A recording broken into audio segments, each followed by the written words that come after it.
Hello everyone, this is me Savia here. मैं आपके लिए लेके आई हूँ एक और रीडिंग जो कि होगी उन लोगों के लिए जो जानना चाह रहे हैं कि पर्सन आपके बारे में क्या सोच रहा है राइट नाउ। क्या है उनके मन में जो आपके लिए सोच रहे हैं, फील कर रहे हैं। Let's find out. रीडिंग शुरू करने से पहले रिमाइंड करवा दूँ कि ये एक जनरल रीडिंग है, सबके साथ मैच कर भी सकती है और नहीं भी। तो जो बातें, जो मैसेजेस मैच करते हैं उन मैसेजेस को पिक करो और बाकी सबको छोड़ दो। अगर आप पर्सनल रीडिंग्स चाहते हो तो कॉल से इजी पैसे से पेमेंट कर सकते हो। सिर्फ तभी रीच आउट करो ताकि आपका भी टाइम वेस्ट नहीं हो और मेरा भी। सो लेट्स सी कि क्या सोच रहा है आपका पर्सन राइट नाउ आपके बारे में, इस रिलेशनशिप के बारे में। लेट्स फाइंड आउट क्या है उनके मन में, चाहे इन टच हो, आउट ऑफ टच हो, दोनों सिचुएशन में ये रीडिंग चेक कर सकते हो। लेट्स सी कि क्या सोच रहा है आपका पर्सन आपके बारे में, क्या सोच रहा है आपका पर्सन आपके बारे में, क्या है उसके मन में आपको लेकर, क्या सोच रहे हैं आपके पर्सन आपके बारे में। Toxicity, bound, patterns, avoidance, stalemate. मुझे लगता है कि आपके पर्सन इस रिलेशनशिप को लेकर, इस कनेक्शन को लेकर काफ़ी अपसेट हैं।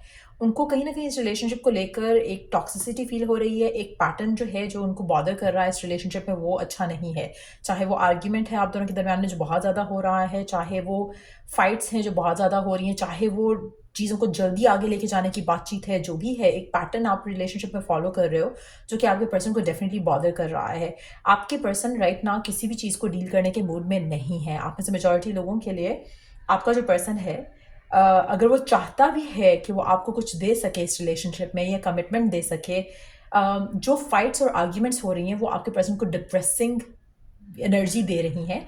उसके साथ साथ उनको लग रहा है कि आपका होना उसकी ज़िंदगी में, उनके साथ उनकी ज़िंदगी में नेगेटिविटी ऐड कर रहा है। सो कहीं ना कहीं आपके पर्सन बाउंड हैं, आपको वो दे नहीं सकते जो आप चाहते हो, और इस वजह से आपको अवॉइड भी कर रहे हो सकते हैं। आप में से कुछ लोग राइट नाउ नो कांटेक्ट में हो सकते हो, या फिर पर्सन ने आपको अवॉइड करना शुरू कर दिया है और बहुत जल्द आप नो कांटेक्ट की सिचुएशन में आ जाओगे इस इंसान के साथ। सो लेट्स सी कि क्या है उनकी करंट फीलिंग्स आपको लेकर।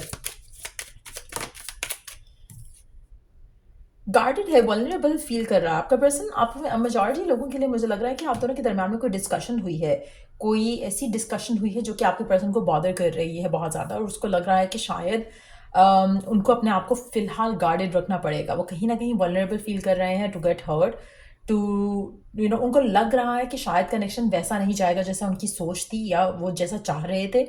इस वजह से वो फिलहाल कोई भी बातचीत भी करना अवॉइड कर सकते हैं या करने की सोच रहे हैं। आप में से कुछ लोगों के लिए मुझे लगता है कि अगर आप दोनों के दरमियान में बहुत ज़्यादा आर्ग्यूमेंट और डिस्कशन रही है इन रीसेंट टाइम्स में, तो आपके पर्सन आपको लेकर, इस रिलेशनशिप को लेकर थोड़ा पुल अवे हो जाएंगे।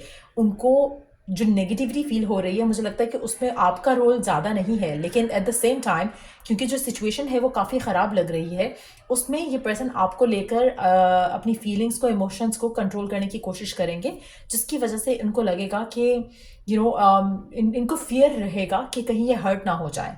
इनको फियर रहेगा कि कहीं ये ज़्यादा इन्वॉल्व ना हो जाए और आप इनको हर्ट ना कर दो। तो कहीं ना कहीं आपके पर्सन जो है, मुझे लग रहा है कि थोड़ा पुल्ड अवे है, लेकिन वो चाहते हैं यूनियन इस रिलेशनशिप में, लेकिन जिस तरह से चीज़ें हैं ये उस तरह से चीज़ों को आगे लेकर नहीं जाना चाहते हैं। लेट्स सी टैरो क्या ऐड करता है। आपके पर्सन की करंट फीलिंग्स क्या हैं आपको लेकर, इस रिलेशनशिप को लेकर। आप ऐसे वो लोग जो already right now no contact में हो, मुझे लगता है कि पर्सन जो है अपनी पूरी कोशिश करते हैं कि वो आपके बारे में सोचे नहीं, लेकिन वो सोचते हैं। वो पूरी कोशिश करते हैं कि अपने आप को गार्डेड रखें, आपके बारे में इमोशनली फील ना करें कुछ भी, लेकिन उनसे नहीं हो पाता। वो कहीं ना कहीं वल्नरेबल हो जाते हैं। आपको सोचते सोचते उनको लगता है कि उनके इमोशंस ओवरवेलम कर देते हैं उनको। But at the same time जो पैटर्न रहा है, जो टॉक्सिसिटी रही है, वो कहीं ना कहीं जो पास का गोस्ट है वो आपके पर्सन को जो है वो आपकी तरफ एक्शन लेने से रोक देता है। बट डीप डाउन वो चाहते हैं कि रिलेशनशिप जो है वो यूनियन की तरफ आए, चीज़ें बेहतर हों, लेकिन करंटली मुझे लग रहा है कि उनको रास्ता नहीं दिख रहा। लेट्स सी कि टैरो क्या ऐड करता है।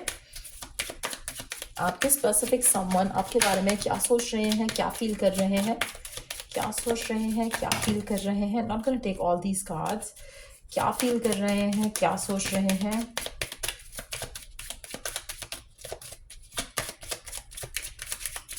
आपके पर्सन का थॉट पैटर्न जो है वो काफ़ी नेगेटिव लग रहा है मुझे यहाँ पर। हो सकता है कि आपका भी हो। Page of wands. उनको लग रहा है कि जैसे आप उनके अप्रोच से बाहर हो रहे हो। कहीं ना कहीं उनको लग रहा है या तो उनकी फैमिली नहीं मान रही है आपको लेकर, या फिर उनकी जो करंट सिचुएशन है वो आप रिलेशनशिप को लेकर वो फेवरेबल नहीं है, तो उनको लग रहा है कि आप कहीं ना कहीं उनसे, उनकी अप्रोच से, उनकी हद से बाहर निकल रहे हो। जैसे भी एप्लीकेबल हो सकता है ये बात आपकी सिचुएशन में। The magician and the queen of cups, आपके पर्सन जानते हैं कि आप उनको बहुत ज़्यादा प्यार करते हो, बहुत ज़्यादा चाहते हो उसको, लेकिन एट द सेम टाइम वो, उनके पास कोई मैजिक की छड़ी नहीं है राइट ना, जिससे वो चीज़ों को फिक्स कर सकें।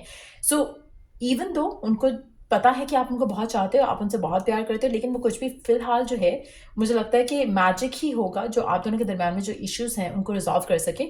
सो डेफिनेटली इस रिलेशनशिप को चाहते हैं, they want to manifest you in their life, लेकिन फिलहाल चीज़ें फेवरेबल नहीं है at all. Underneath the deck we do have the hangman, जो कि अगेन सिग्निफाई कर रहा है कि कुछ ब्लॉकेजेस हैं रास्ते में आपके और आपके पर्सन के दरम्यान में, लेकिन ये over the period of time workout हो सकता है, क्योंकि मैनिफेस्ट तो करना चाह रहा है ना वो आपको, और अगर वो मैनिफेस्ट करना चाह रहा है सो दैट मीन्स कि they have love for you. लेकिन जो करंटली जो सिचुएशन है वो इतनी फेवरेबल नहीं लग रही है, सो मुझे लगता है कि आपको थोड़ा वेट करना पड़ेगा। आप में से कुछ लोगों के लिए ब्लैक मैजिक का इन्फ्लुएंस हो सकता है, रिजेक्शन और लॉस का जो एक वो एक फियर है वो हो सकता है, और आप में से कुछ लोगों के लिए मुझे लगता है कि आप दोनों के दरम्यान में जो एक रिलेशनशिप है उसके अंदर कहीं ना कहीं नेगेटिविटी का इन्फ्लुएंस काफ़ी ज़्यादा स्ट्रांग लग रहा है, जिसकी वजह से आपका रिलेशनशिप आगे बढ़ने से रुक रहा है। मुझे लगता है कि यूनियन हो जाएगा आपका और आपके पर्सन का, लेकिन जो इसमें नेगेटिविटी का एलिमेंट है वो काफ़ी स्ट्रांग है। ब्लैक मैजिक हो सकता है, एविल आई एनर्जी हो सकता है, लोगों का नेगेटिव इन्फ्लुएंस हो सकता है जो आपकी कनेक्शन को रोक रहा है, जिसकी वजह से मुझे लग रहा है कि पर्सन चाहता है ये रिलेशनशिप आगे बढ़े, अपने उसकी पूरी विश है, डिज़ायर है, और जो कि वो बढ़ा भी लेगा। आप दोनों का यूनियन जो है वो आएगा, लेकिन इसको टाइम लगेगा, और इसमें बहुत ज़्यादा टॉक्सिसिटी इसलिए ऐड होगी क्योंकि आपको लगेगा कि शायद पर्सन का दिल भी नहीं चाहता, पर्सन भी शायद wanting, they don't want this relationship, वो नीडीनेस में नहीं है आपकी तरह शायद। सो वो एक फियर आपको डेफिनेटली इस रिलेशनशिप को लेकर आप दोनों के दरम्यान में इश्यूज क्रिएट करेगा। लेट्स सी कि आपके लिए पर्सन के मैसेजेस क्या हैं, आपके पर्सन के मैसेजेस क्या हैं आपके लिए। Would you give me another chance to fix things up, मुझे लगता है कि आपके पर्सन अगर ब्रेकअप कर भी रहे हैं तो ये डेफिनेटली आपके पास वापस आएंगे और चीज़ों को फिक्स करने की बात ज़रूर करेंगे, क्योंकि ये नहीं चाहते हैं कि रिलेशनशिप ख़त्म हो, लेकिन फिलहाल ये कुछ देने की पोजीशन में भी नहीं है। I choose to walk away or stay silent, but I am badly affected. So there you go. मैं भी अभी यही बात कर रही थी कि आपके पर्सन कुछ देने की पोजीशन में नहीं है। So अगर वो आपके पास हैं या आपसे दूर हैं, वो चाहते हैं आपको, लेकिन एट द सेम टाइम अभी जो करंट सिचुएशन है उसमें डेफिनेटली उनको इश्यूज फील हो रहे हैं जिनको वो रिजॉल्व नहीं कर सकते हैं। अच्छा, यहाँ पे आपको साउंड आ रहा होगा, आई थिंक कोई क्या बोलते हैं इसको, रेनोवेशन का कोई काम चल रहा होगा शायद ऊपर वाले फ्लैट में, उसकी वजह से आवाज़ आ रही है। आई होप कि आपकी वीडियो में इतनी ज़्यादा स्ट्रांगली लाउड आवाज़ नहीं हो, but let's see some more messages आपके पर्सन के आपके लिए। और क्या मैसेजेस हैं? मुझे लगता है कि यहाँ पे थर्ड पार्टी का इन्फ्लुएंस हो सकता है। आप में से कुछ लोगों के लिए आपके पर्सन जो है अपसेट हैं थर्ड पार्टी की वजह से, या फिर third party doesn't have to be another person, उनकी फैमिली हो सकती है या फैमिली लायबिलिटीज़ हो सकती हैं, वर्क लायबिलिटीज़ हो सकती हैं। I want to go slow around it. आपके पर्सन थोड़ा टाइम डिमांड कर सकते हैं आपसे, या फिर ऑलरेडी शायद वो आपको बता चुके हैं कि उनको थोड़ा टाइम लगेगा, लेकिन आपके लिए पॉजिटिव रह पाना मुश्किल है, इसीलिए शायद आपकी फाइट और आर्ग्यूमेंट होती है, जिसकी वजह से आपका रिलेशनशिप जो है वो वहाँ है जहाँ पर है करंटली। आने वाले टाइम में चीज़ें बदल सकती हैं, थोड़ा पेशेंस के साथ, थोड़ा अंडरस्टैंडिंग के साथ अगर आप दोनों साथ मिलकर चलो तो चीज़ें वर्कआउट हो सकती हैं। सो ये थी रीडिंग आप लोगों की। अगर आपको हेल्प किया हो, गाइड किया हो, तो लाइक शेयर और सब्सक्राइब ज़रूर करो, और अगर आप चाहो तो मुझे इंस्टाग्राम और टिकटॉक पे फॉलो कर सकते हो, वहाँ पे मैं डिफरेंट रीडिंग्स अपलोड करती हूँ। So till I do the next reading आप लोगों के लिए टेक केयर, बाय।